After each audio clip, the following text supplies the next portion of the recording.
오늘은 사사기에 대해서 말씀을 공부하도록 하겠습니다.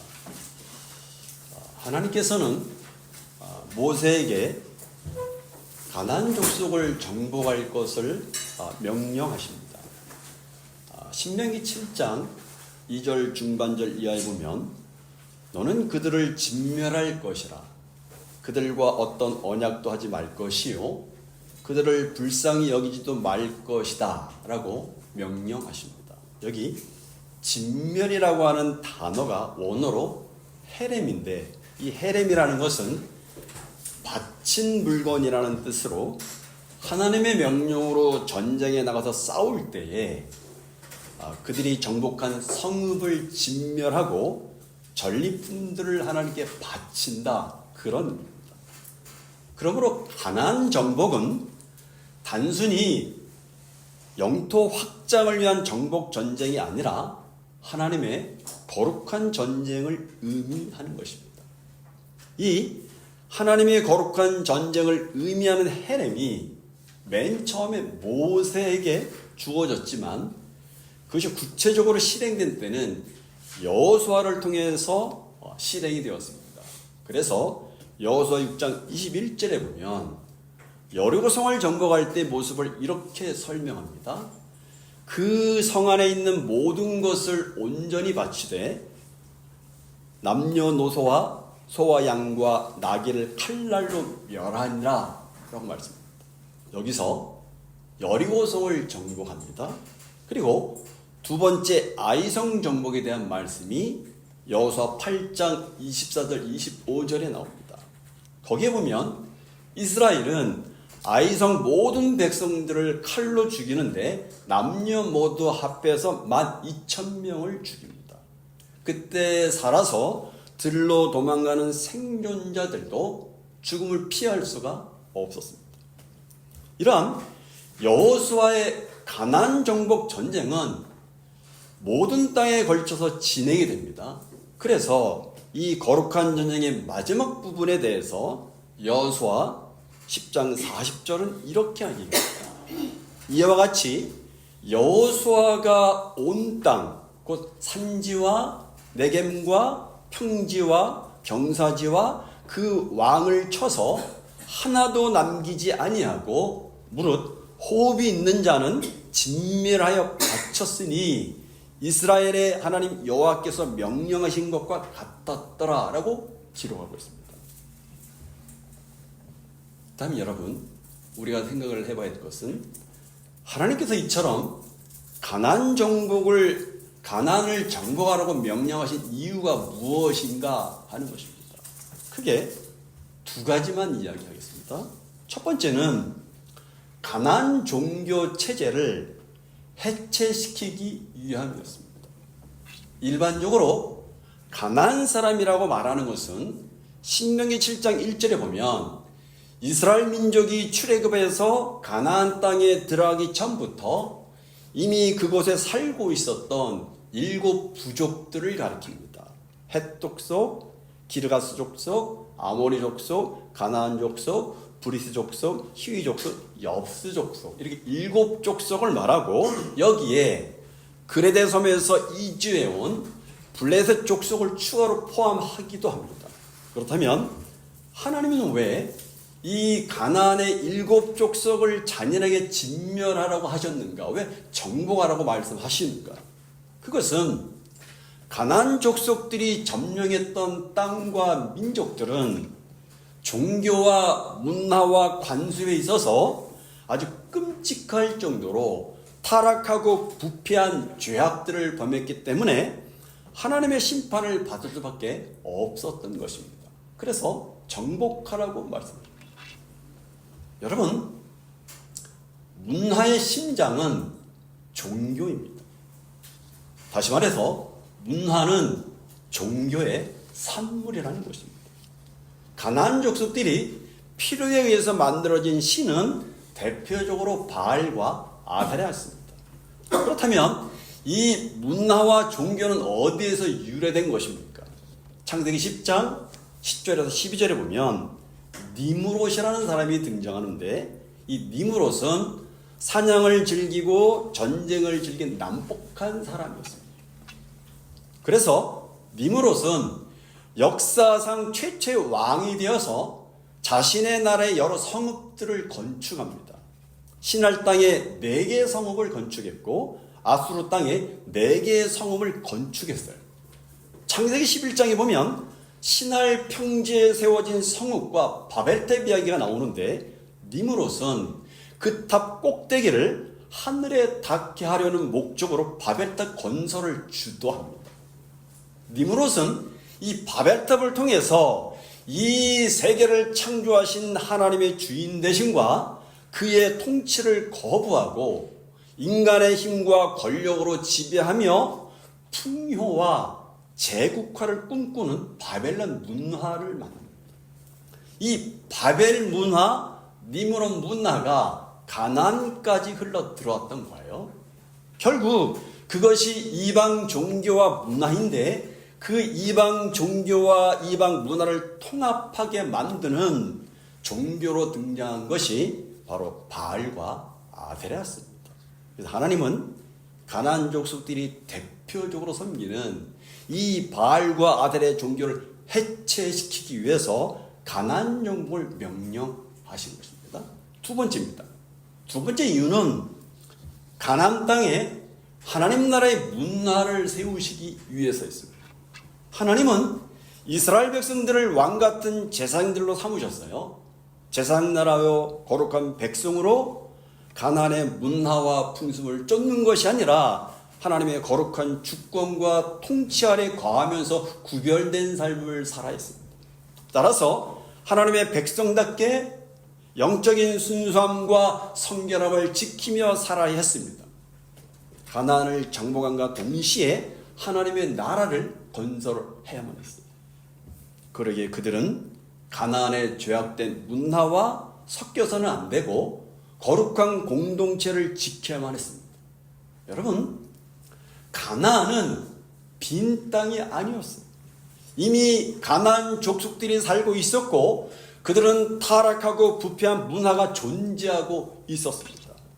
힘으로 빼앗는 문화, 음란한 문화, 사람의 인격을 함부로 파괴하는 이 살인하는 문화가 존재하고 있었습니다.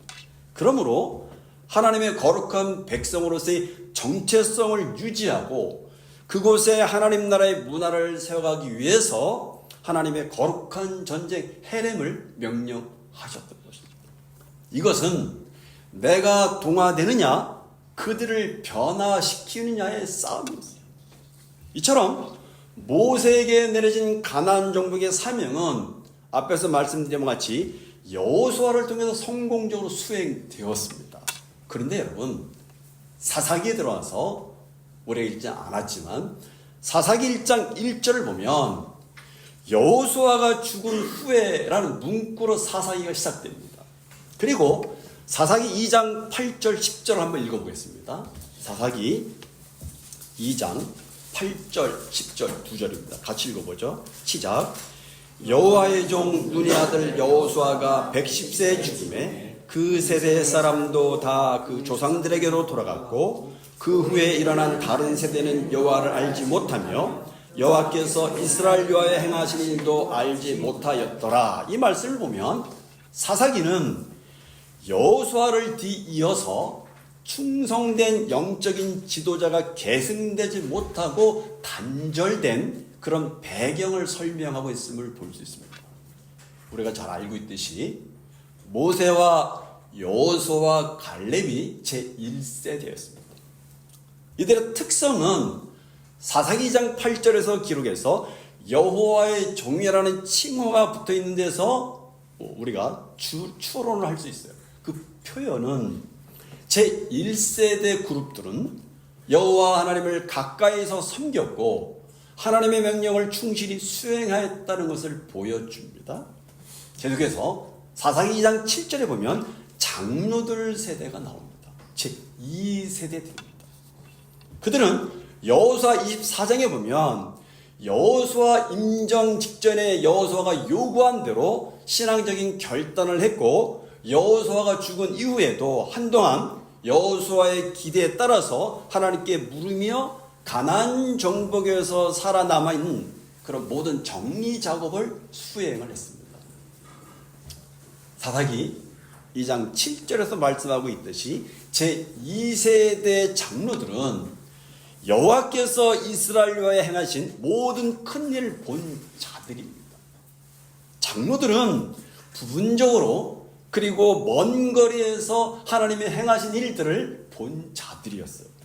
그래서 그들이 살아있는 동안은 여호와 하나님을 섬겼습니다.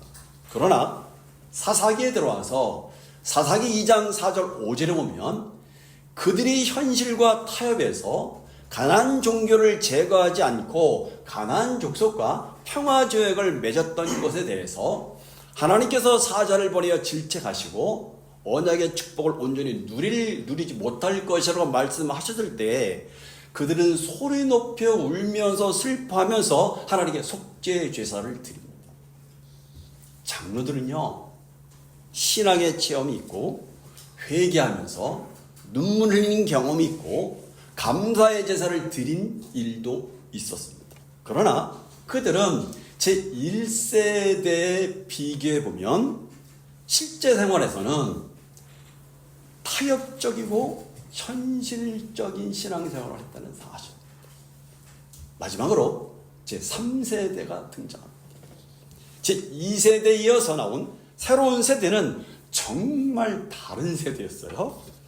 사사기 2장 10절 중반절 이하에 보면 이렇게 말합니다. 그 후에 일어난 다른 세대는 다른 세대라고 표현합니다. 이 다른 세대라는 표현이 문자 그대로였습니다. 그들의 부모들이 신앙적 체험을 가지고 있으면서도 생활에서 타협적이었다면 제3세대는 신앙조차도 타협적이어서 완전히 현실 원리를 따르는 다른 세대였습니다. 그들은 앞세대의 신앙 역사적인 유산보다 현 사회 환경을 굉장히 의미 있는 것으로 적응하면서 사는 것을 굉장히 의미 있는 것으로 받아들였어요.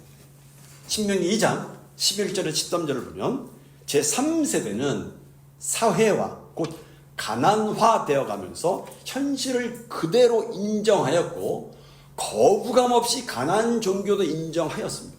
더 나아가서 가난 종교를 수용해서 참 종교를 혼합하거나 아예 부모님들의 종교를 벗어버리고 가나안 종교로 개종해서 바알과 아스다도를 섬겼습니다. 사사기 2장 17절에 보면 그들은 하나님이 세우신 지도자 사사의 권위와 조상과 부모들의 권위도 거부하였고 그들의 가르침, 하나님의 계명과 명령을 거부하였습니다. 사사기 2장 19절에 보니까 그들은 하나님의 말씀을 거부하는 대신에 가나안의 생활 방식을 기범으로 삼았고 더 나아가서 그 문화에 부도덕한 생활을 그대로 따라했습니다. 그들은 하나님의 백성이 아니라 자발적으로 가나안 족속처럼 되었습니다. 제3세대는 앞세대와 전혀 다른 세대가 되었습니다. 사사기 2장 10절의 기록처럼 그들은 여호와를 알지 못했습니다. 하나님에 대한 개인적인 체험이 없었어요. 역사적인 사건으로 하나님이 행하신 큰 일을 멀리서 본 일도 없었습니다. 하나님과 교제도 없었습니다. 회개의 눈물도 감사의 기쁨도 경외의 느낌도 생소하였습니다.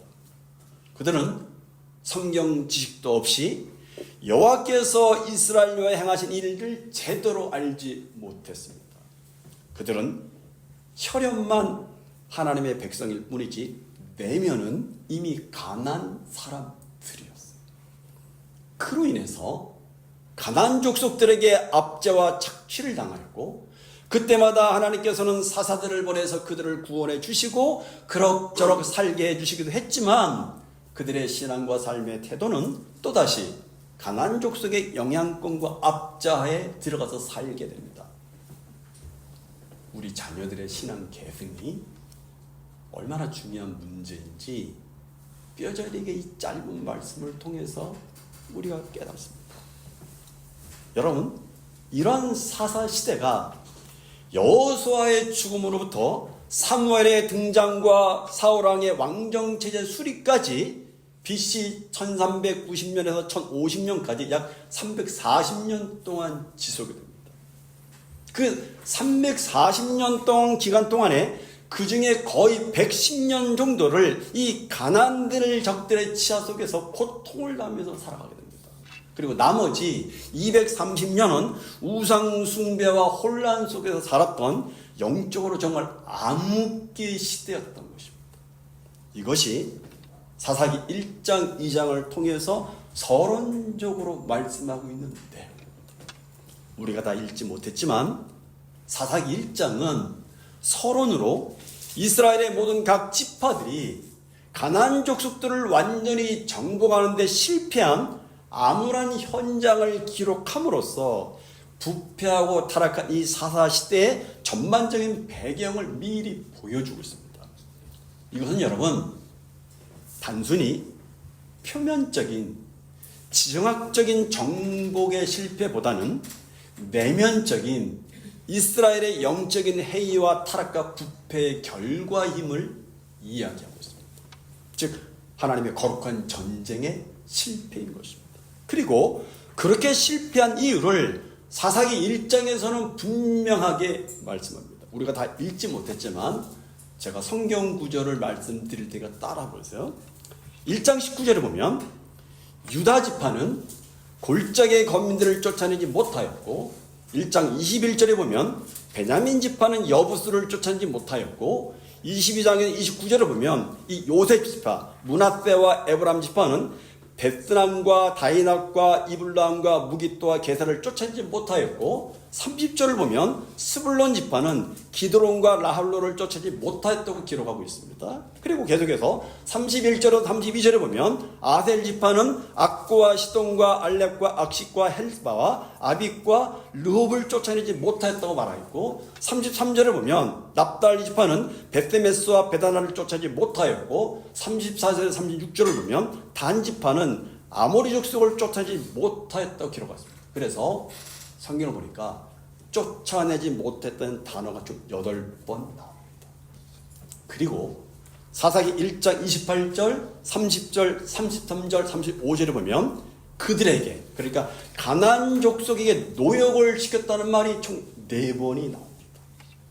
사실 개역개정판에서는 쫓아내지 못하였다라고 점잖게 번역하고 있지만 이 문장을 히브리 원어로 정직하게 번역하면 내쫓지 않았다가 더 적절합니다. 내쫓지 않고 타협을 한 겁니다. 그리고 그 타협은 이스라엘의 영적 타락과 부패를 의미했습니다.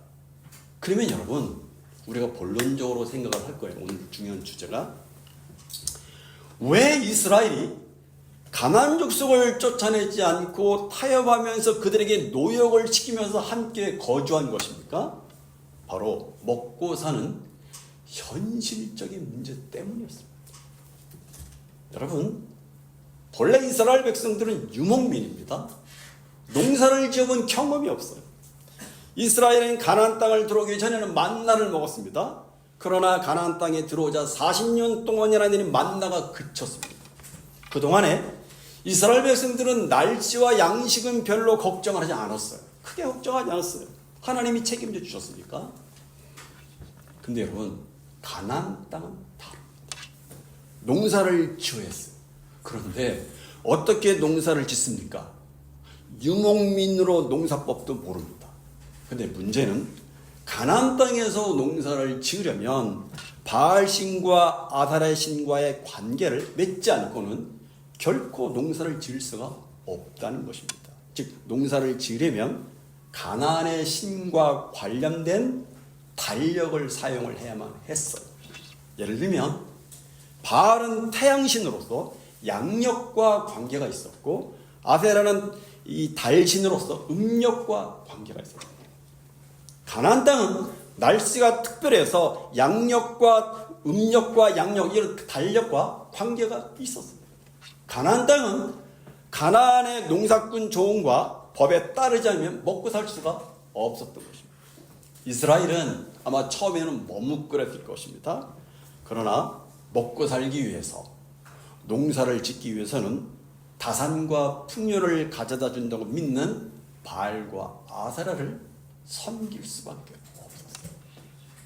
그리고 하나님의 거룩한 전쟁의 타협은 결국 이스라엘을 파멸로 몰고 가게 되었습니다.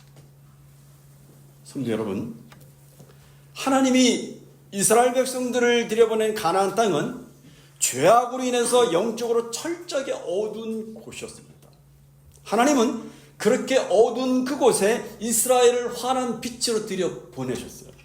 이스라엘 통해서 그토록 심했던 가나안의 영적, 도덕적, 윤리적 어둠이 물러가고 하나님의 환한 진리와 생명의 빛을 비출 것을 기대해서 하나님은 이스라엘 백성들을 가나안 땅에 들여보내신 것입니다. 그런데 이스라엘 백성들은 자신들의 정체성과 소명과 사명을 잊어버렸어요.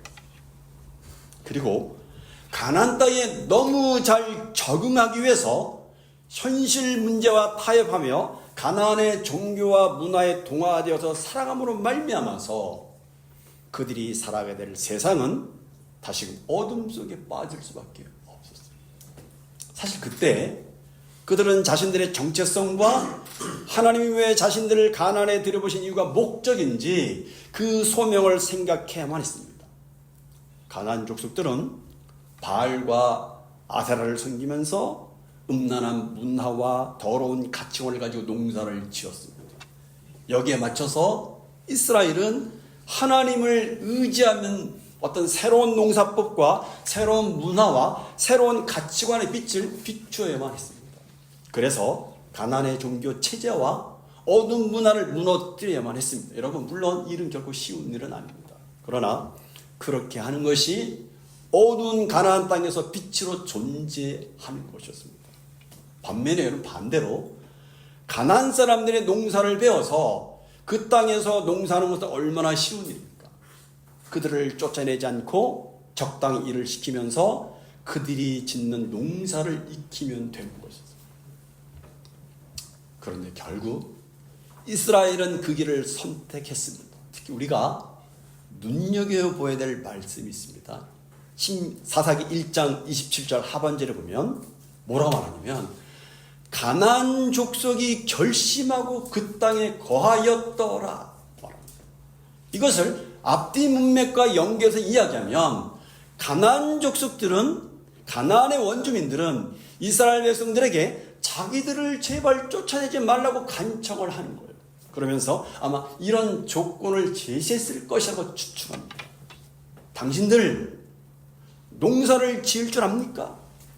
당신들이 40년 동안의 광야 생활하면서 농사의 농자도 모르지 않습니까? 우리는 오랫동안 여기 살면서 농사를 지어본 농사의 전문가들입니다. 우리를 쫓아내지 말고 우리를 여기에 살게 해주면 우리가 당신들의 농사를 지어지고 농사 짓는 법을 가르쳐 줄 테니 제발 우리를 쫓아내지 말라라고 간청을 하는 겁니다. 이스라엘 백성들이 그 말을 듣고 보니까 맞는 말입니다, 여러분. 그렇죠? 맞는 말이에요. 자기들은 농사를 지어본 적이 없습니다. 어떻게 씨를 뿌려야 되고 어떻게 관리를 해야 되고 어떻게 추수를 해야 되는지 알지를 못합니다. 그런 상황에서 가나안 사람들이 우리가 당신들의 종이 되어 당신들의 농사를 지어주겠다고 하니까 이 얼마나 좋은 일입니까? 얼마나 잘된 일입니까, 여러분? 그래서 굳이 힘들여서 쫓아내려고 하지 말고 차라리 우리를 위해서 농사를 짓는 종으로 부려먹으면 좋겠다라고 생각하면서 그들에게 노역을 시키면서 함께 거주하게 되었던 것입니다. 그것이 나중에 자신들을 우상 숭배와 죄악에 빠지게 만드는 암적인 요소가 된다는 것을 그때는 생각하지 못했어요. 그렇죠? 그때는 생각하지 못했어요. 우선 당장 자신들에게 이득이 되고 편하고 쉬운 방법이니까 그 방법을 선택했습니다. 이처럼 이스라엘은 하나님이 자신들을 왜 가나안 땅에 보내셨는지 사명에 관한 것이 중요한 것이 아니라 그 땅에서 빨리 안정되고 적응하며 잘 사는 것이 훨씬 중요했습니다. 바로 이 현실적인 문제 앞에서 타협함으로 말미암아서 그들은 정체성과 사명을 포기해버리고 만 것입니다. 성도 여러분, 우리가 잘 사는 것이 결국 나쁜 것이 아닙니다. 성공하는 것이 잘못된 것이 아닙니다. 문제는 정체성과 사명을 잊어버리고 무작정 잘 살려고 하고 성공하려고 하는 것이 문제입니다. 세상에 적응하는 것이 결국 나쁜 것이 아닙니다. 문제는 세상에 동화되고 세상의 어둠에 깊이 빠져가면서 적응하는 것이 문제입니다. 그렇게 해서라도 잘 살아야 되고, 그렇게 해서라도 돈 벌어야 되고, 그렇게 해서라도 성공하려고 하는 것이 문제입니다. 이스라엘 백성들이 자기들의 정체성과 빛의 사명을 접어버리니까 일단 가나안 땅에서 잘 사는 것이 중요하다는 마음을 먹게 되었고, 그러자 그들은 가나안 사람들이 부러워졌어요. 이 말을 잘 여러분들 이해해 보십시오. 여러분, 생각과 가치관이 바뀌니까 가나안 사람들이 너무너무나 부러워. 지금까지 목축하면서 힘들어 살았던 자신들과는 달리 가나안 사람들은 모든 점에서 여유가 있었고 풍요롭고 행복해 보였습니다. 그러나 여러분, 이스라엘 백성들이 보지 못한 것이 무엇입니까? 가나안 사람들의 종교와 정신과 문화였어요. 음란하고 타락하고 썩은 종교와 정신과 문화였어요. 그 안에는 순결하든지 거룩하다든지 하는 것에 그런 아름다움은 전혀 찾아볼 수가 없었습니다. 신실함과 진실함과 생명의 빛이 조금도 없었어요. 이스라엘 백성들은 가나안 사람들의 그런 내면의 기쁜 타락한 모습을 보아야만 했습니다. 그 어두운 삶의 본질을 보아야만 했습니다. 그래서 그들의 종교와 정신과 문화와 가치관과 라이프 스타일을 경계하고 철저히 멀리해야만 했습니다. 그랬다면 가나안 땅에 살면서 그 땅에 어둠에 오염되지 아니하고 환한 진리의 빛으로 그 땅을 비추었을 것입니다. 그러나 결국은 실패했어요. 그리고 이 문제 역시 신자인 저와 여러분에게 가장 힘든 문제이기도 합니다. 여러분, 일단 잘 살고 일단 성공하는 것이 우리 인생의 최고의 목적이 되면 다른 것이 안 보입니다. 바르게 살아야 한다는 것을 알면서도 눈이 가려집니다. 이것이 하나님의 백성들에게는 굉장히 무서운 시험이죠. 이런 현실적인 문제의 시험이 저와 여러분들이 매 순간 직면하는 문제가 아닙니까? 우리 주변에 넓은 아파트와 좋은 자동차와 그리고 웬만한 것은 다 갖춘 채로 편안하고 안락하게 잘 사는 사람 모습을 보면 부럽게 느껴질 때가 혹시 있지 없었습니까, 여러분? 혹시 있지 않습니까? 저도 때때로 그런 마음을 느낄 때가 있었습니다. 그것이 바로 시험. 혹시 로또를 사고 싶을 때가 있지 않으셨습니까, 여러분? 여러분들은 정말 거룩하십니다. 전혀 그런 얼굴이 아니십니다, 여러분. 예, 그것이 시험입니다. 여러분, 오늘 우리도 먹고 사는 문제를 위한 돈 문제와 그리고 좀 더 편안하고 잘 살고 싶은 현실적인 문제들 속에서 살아가고 있지 않습니까? 근데 여러분, 현실적인 신앙은 매우 중요하지만 현실의 메인 신앙은 우리가 굉장히 경계해야 됩니다. 왜냐하면 현실의 문제, 현실 문제 해결에 급한 나머지 신앙의 본질을 잃어버릴 수 있기 때문에 그렇습니다. 우리가 현실이라는 문제에 얽매게 되면 거의 믿음의 결단을 하지 못합니다. 그러면 현실적인 문제로 인해서 우리는 결국 신앙을 잃어버리게 됩니다. 우리는 살아가면서 내게 주어진 현실과 그리스도인의 명분이라는 것 때문에 오는 갈등과 유혹이 얼마나 많이 있습니까? 예를 들면 직장과 사업을 하면서 생기는 윤리적인 갈등과 신앙적인 갈등과 유혹을 어떻게 극복을 해야 되겠죠? 신자로서 연애와 결혼에 대해서 배우자 선택 문제를 어떻게 해야 될지, 자녀 양육의 문제를 어떻게 해야 될지 우리는 현실적으로 직면하면서 살아가고 있지 않습니까? 그러나 그때마다 우리는 그 현실적인 모든 문제 앞에서 우리의 정체성과 우리의 소명이 무엇인지를 먼저 물으면서 사는 훈련을 해야 돼요. 그걸 먼저 물어봐야 돼요. 여러분, 신자인 우리가 하나님 나라의 백성으로서의 가치관, 인생관, 그리고 목적과 소명을 가지고 살아간다는 것은 끊임없는 투쟁, 싸움, 전쟁을 의미합니다. 그래서 히브리서 4장 12절에 보니까 너희가 죄와 싸우되 아직 피 흘리기까지는 대항하지 아니하고 라는 말씀이 나옵니다. 물론 이때 히브리서가 기록된 때는 아직 심한 핍박을 받지 않는 때이지만 이제 곧 무서운 핍박이 다가올 것을 수신자들에게 이야기를 하고 있어요. 히브리서 저자가 사용한 단어 피 흘리기까지라는 이 헬라어는 메크리스 하이마토스인데 이 뜻은 피 흘려 죽는 데까지라는 의미를 가지고 있어요. 그 당시 싸움은 오늘날 글러브를 끼고 싸우는 권투와 같지 않고 무기를 들고 싸우는 검투사들의 싸움이었어요. 혹시 여러분들이 로마의 위대한 검투사의 생애를 다룬 영화는 글래디에이터라는 영화를 보셨는지는 모르겠어요. 그 영화를 보면 붙잡혀온 이 노예 검투사들이 서로 죽지 않기 위해서 그리고 자유를 얻기 위해서 싸우다가 피를 흘리는 것은 다반사이고 심지어 목숨까지 잃게 됩니다. 서로 죽지 않으려면 피를 흘리면서까지 상대방을 죽여야 자신이 살아나고 자유를 얻기 때문에 그렇습니다. 사도 바울도 에베소 6장 12절에서 우리의 씨름은 혈과 육을 상대하는 것이 아니라고 말합니다. 바울도 우리의 싸움을 씨름이라고 표현하고 있습니다. 이 씨름이라는 단어가 헬라어로 팔레입니다.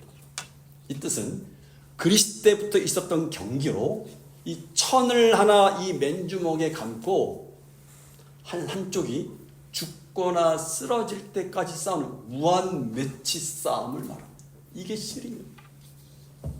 여러분, 결코 고상하고 점잖은 싸움이 아니란 말이에요. 더 이상 물러설 곳이 없기 때문에 온 힘을 기울여서 생사결단으로 싸움을 하는 것입니다. 우리 그리스도인의 삶이 바로 그런 것이라고 말씀하시는 것입니다. 그런데 여러분, 우리는 생각보다 현실 앞에서 치열하게 싸우기를 주저하거나 망설입니다. 혹시 싸우기는 하지만 피 흘리기까지 싸우지는 않습니다. 왜요? 바로 현실적인 문제 때문에 그렇습니다. 돈 문제이고 나의 가족의 생계가 달린 문제이고 나의 진급이 달린 문제이고 나의 능력을 인정받는 문제이고 나의 커리어가 달린 문제이기 때문에 그렇습니다. 그래서 할 수만 있으면 적당한 선에서 타협을 하는 유혹을 받습니다. 그러나 오늘 우리가 사사기를 공부하면서 우리는 이 세상에서 편안하게 잘 먹고 잘 살고 성공하기 위해서 부름받은 사람이 아니라는 사실을 우리는 다시 각성해야 됩니다. 우리를 부르신 이유는 바로 이 어두운 때 빛을 밝히기 위해서입니다. 그러면 여러분, 무엇으로 빛을 밝힙니까? 세상적인 성공으로가 절대로 아닙니다. 왜냐하면 내가 아무리 세상적으로 성공을 해봐야 나보다 더 성공하고 더 똑똑한 사람들이 이 세상에는 수두룩합니다. 넘쳐납니다. 그것으로는 하나님이 원하시는 빛을 밝힐 수가 없어요. 오해하지 마십시오. 성공하지 말라고 말씀드린 것이 아닙니다. 어두운 세상을 밝히 비치는 빛은 현실과 타협하지 아니하고 오직 한 가지, 하나님의 말씀을 전적으로 믿고 하루하루 순종하며 사는 것을 우리의 양식이 되는 삶을 선택하는 것이 바로 그것이 빛을 비추는 삶입니다.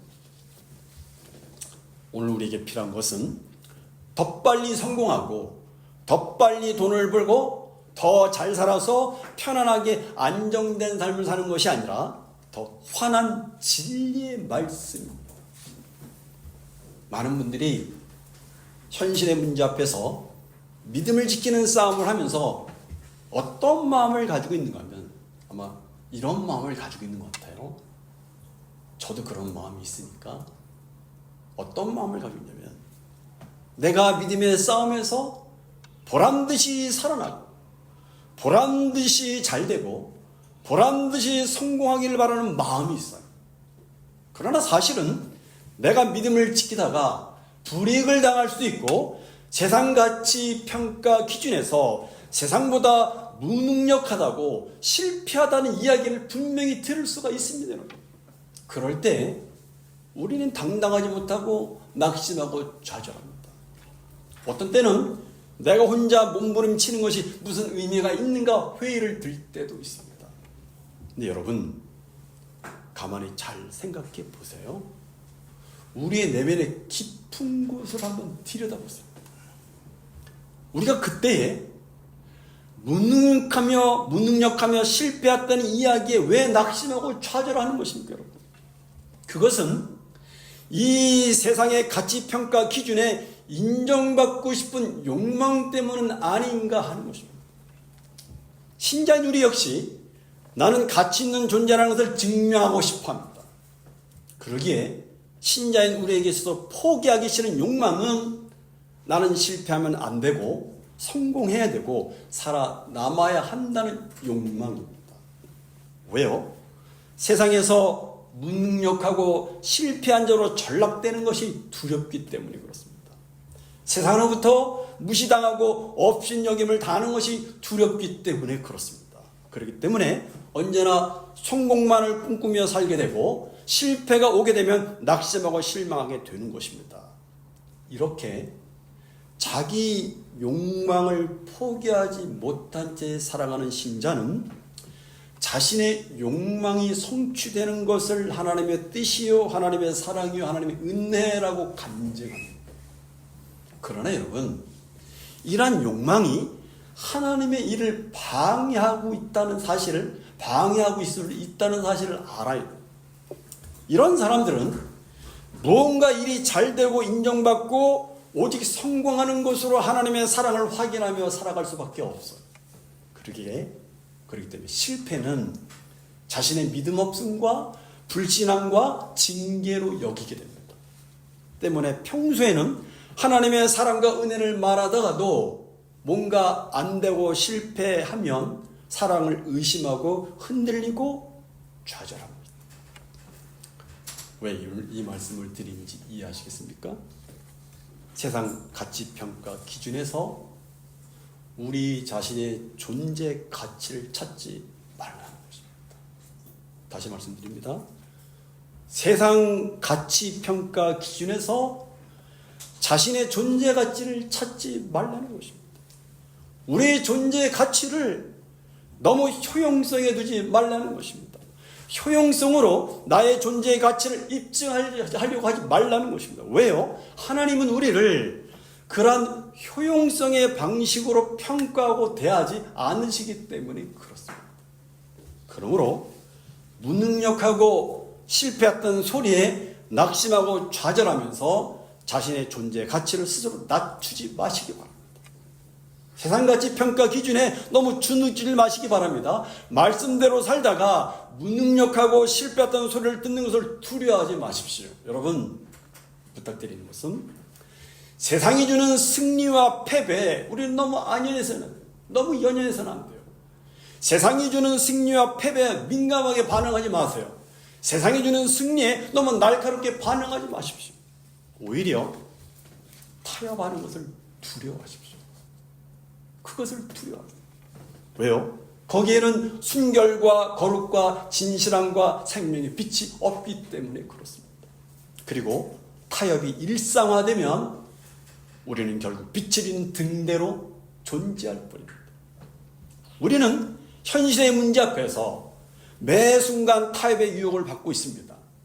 적당히 불법과 타협하고 싶은 유혹, 상황을 묘면하고자 하는 거짓말의 타협의 유혹, 지금 이대로 안주하고 싶은 타협의 유혹을 받고 있습니다. 그리고 힘들고 어려운 것 말고 편안하고 자신이 좀 드러나는 근사한 소명만을 추구하려는 타협의 유혹을 받고 있고, 신앙과 삶을 분리시키고 싶은 타협의 유혹 받고 있습니다. 여러분, 가만히 잘 생각해 보면 우리는 거대한 유혹에 무너지지 않습니다. 우리를 넘어뜨리는 것은 언제나 일상의 타협의 유혹입니다. 이 타협의 유혹은 외부에서 다가오는 엄청난 함정이 아닙니다. 그것은 우리 내면에서 쏟아나는 자기 합리화의 또 다른 모습입니다. 사탄은 우리를 좌절시키기 위해서 끔찍한 범죄를 저지르도록 타협의 유혹을 하지는 않습니다. 다만 우리가 스스로 부끄러움을 느낄 만한 일을 하도록 도울 뿐입니다. 이런 타협의 유혹에 한 번, 두 번 빠지는 순간에 그쪽으로 몇 발자국 더 나간다고 해서 그렇게 나쁜 것이 아니라는 생각을 하게 만들어 버립니다. 그런데 그 작은 타협의 시작은 결국 균열을 만들어서 믿음을 넘어지게 만들고 신앙의 순수성을 넘어지게 하고 결국은 더 큰 것까지 타협하도록 만들어 버립니다. 여러분 혹시 깨진 유리창의 법칙이라는 것을 알고 계십니까? 아주 작게 깨진 유리창 하나를 방치하면, 아주 사소한 것을 방치하면 그 지점을 중심으로 나중에 더 큰 문제로 확산될 가능성이 높다는 의미의 이야기입니다. 여러분, 우리가 지금 타협하고 있거나 아니면 타협하고자 유혹을 받고 있을 때 나타나는 현상 중에 하나가 뭐냐면, 내가 기도할 때 타협하고자 하는 그 특정 주제에 대해서는 하나님께 말씀드리기를 피한다는 것입니다. 그 문제는 기도하지 않아요. 그 문제는 접어둡니다. 기도하지 않습니다. 요즘 어떤 현실 문제에 대한 타협의 유혹을 받고 계십니까? 지금 내가 타협하고 있는 작은 것은 무엇입니까? 내가 지금 방치하고 깨진 작은 유리창 하나는 무엇입니까? 그 현실의 문제가 무엇이든 그 현실의 문제 앞에서 우리 자신의 정체성과 소명이 무엇인지를 물으시고 순결과 거룩과 진실함과 생명의 빛의 길을 선택하시는 저와 여러분이 되시기를 바랍니다. 기도하시겠습니다. 하나님 아버지, 저희가 직면하고 있는 현실적인 문제 유혹 앞에서 신자로서의 정체성과 소명을 확인하면서 순결과 거룩과 진실함과 생명의 빛을 비추는 길을 선택할 수 있는 하나님의 사람들이 되게 하여 주시옵소서. 예수님 이름으로 기도드립니다. 아멘.